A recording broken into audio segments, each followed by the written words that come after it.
დღეს კოლეჯ ფაზისში პროფესიულ საგანმანათლებლო პროგრამებზე რეგისტრაცია დაიწყო და ის 25 სექტემბრამდე გაგრძელდება. თუ რომელ პროგრამებს მოიცავს ის, აღნიშნულ საკითხთან დაკავშირებით კოლეჯ ფაზისის დირექტორს ნინო ბაკურაძეს ვესაუბრეთ.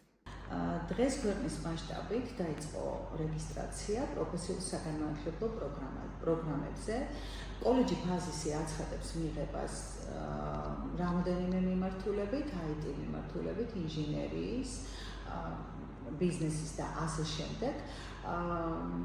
როგორც მოდულური, ასევე ინტეგრირებული მიდგომით. რეგისტრაცია გრძელდება 25 სექტემბრის ჩათვლით. დაინტერესებულ პირებს გთხოვთ მოგზავნეთ კოლეჯში.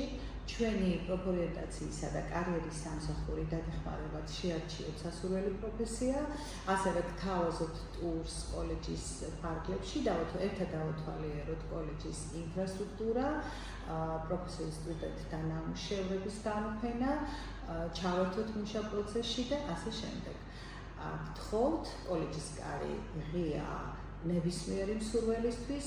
ამასთანავე მინდა გითხრათ, რომ კოლეჯი სრულად ადაპტირებულია სპეციალურ საჭიროებებზე და შეზღუდულ შესაძლებლობებზე.